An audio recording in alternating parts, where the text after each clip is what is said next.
Bismillahirrahmanirrahim.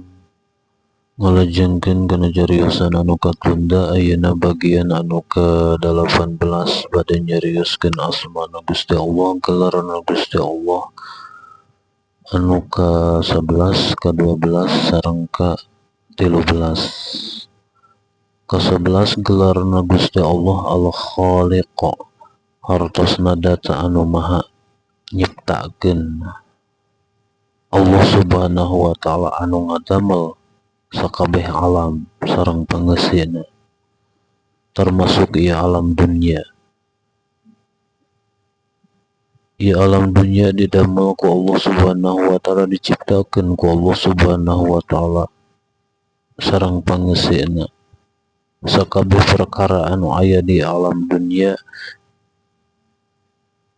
damelan Allah subhanahu wa ta'ala. Makhluk kabeh anu aya di lautan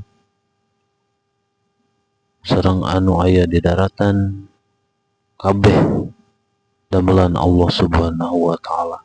Setiap perkara anu kacabak, katinggal, karasa, karungu ku urang sadayana, ieu kabeh damelan Allah subhanahu wa ta'ala.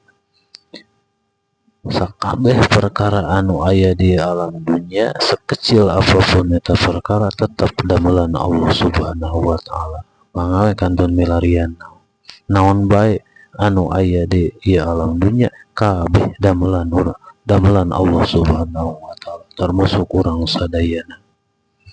Urang didamel ku Allah subhanahu wa ta'ala.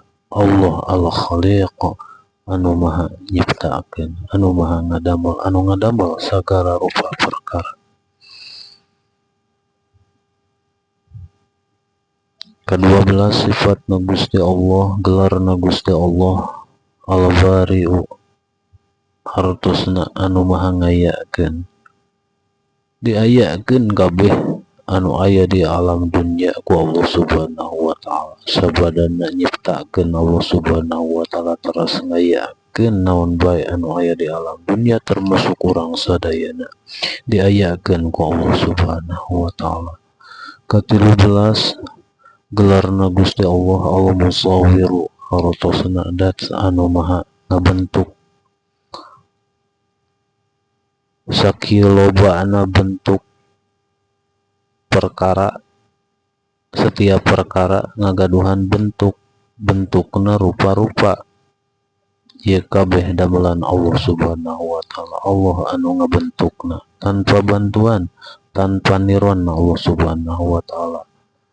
Teu nyontek Allah subhanahu wa ta'ala, henteu motokopi Allah subhanahu wa ta'ala, henteu ngeprint, teu. Kalayan kudrat irodatna Gusti, kekawasaanna Gusti, anu ngagaduhan gelar Allah Musawwiru, anu maha ngabentuk, maha ngagambar. Allah subhanahu wa ta'ala anu ngadesain, arsitek ulum Allah subhanahu wa ta'ala. Teu sato pangleutikna, naon sato pangleutikna, sapamenak peribados mah tongo ieu mun di kampung mah baheula osok nyoco kana si eta kana si eta gitu, sok nyumput nya jeletot beureum leutik geuning hese di teanganna. Tah eta teh diciptakeun ku Gusti Allah, dibentuk ku Gusti Allah rupana. Mun ditelek-telek mah indah eta teh warnana teh. Lamun gede geus ngahayal deui wae, sakitu leutik oge nyocona karasa gitu ka mun gede. Eta keur saning Gusti we adilna Gusti. Leutik ge karasa gitu nyocona. Bae pembahasan eta angkewe lah. Ieu mah nyaritakeun Allah subhanahu wa ta'ala anu nyiptakeun tongo, terus ngayakeun tongo, ngabentukna bentukna teh kitu. Allah subhanahu wa ta'ala ngadamel naon sieur di hayam, terus mangsa kuman-kuman, rupa-rupanya kuman virus-virus cek dokter rupa-rupa, terus beki gede karena sireum ararinda ngaru ditapakuran ciptaan Allah, kekuasaan Gusti ya gitu. Allahu Akbar. Terus ke satu anu lain-lain mimiti satu pang detik nepi ka satu pang gede na kabeh pada ngabogaan bentuk jeung ngabogaan ngaran kabeh Allah Subhanahu wa taala anu ngadamelna, anu ngayakeunana, anu ngabentukna tanpa bantuan Allah nyarila. Allahu Akbar. Mangga eta mah kantun tauhidan we. Sikapkeun sakitu kupribados.